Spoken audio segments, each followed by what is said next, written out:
I just wanted to say a few words about the distinction we're making between what we call interpersonal role styles versus operating styles. One of the peculiarities of human behavior is that most of us appear differently and think differently when we're in a public setting than when we're just sitting by ourselves or with some very close associates, maybe at our desk trying to solve a problem, make a decision.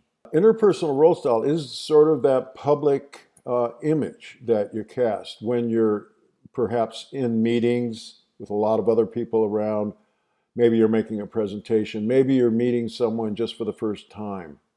That's when we're in this mode that we call interpersonal role style, which is basically something we learn from other people, kind of like we learn language just by being around other people, making decisions, seeing how other people talk. We pick it up over the course of time from friends, parents, teachers, coworkers, bosses. That shapes what we call interpersonal role styles. But at the same time, we go to work, and at work, we're exposed to the ebb and flow of complexities, risks, uncertainties, and all of that seems to work on a different part of our brains, our minds, so to speak, and shapes what we call operating styles. So when you're an operating style, you're not thinking about how you're thinking. Whatever you're doing, you're just doing it in whatever way comes to you most naturally as a matter of habit. When we're in our interpersonal role styles, however, we're kind of watching ourselves. We have kind of one eye on ourselves. We're kind of aware of how we're coming across.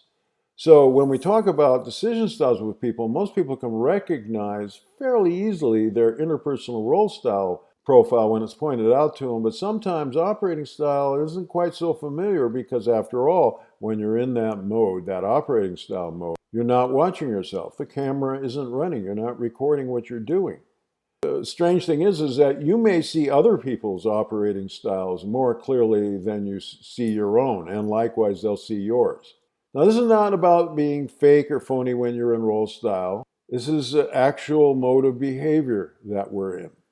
Now, the reason we make this distinction is because most of us, the vast majority of us, have very different role style, interpersonal role style profiles than we do our operating style profiles. How we appear in public when people meet you for the first time is going to be quite different from the person they will come to know if they have a lot of close interpersonal, one-on-ones, very small group interactions with you.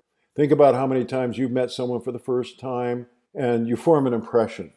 And later on, after you really come to know that person a lot better, you find that first impression was really not at all accurate of the person you've come to know now. That's the distinction we're making between interpersonal role style and operating style. Both of these profiles are important.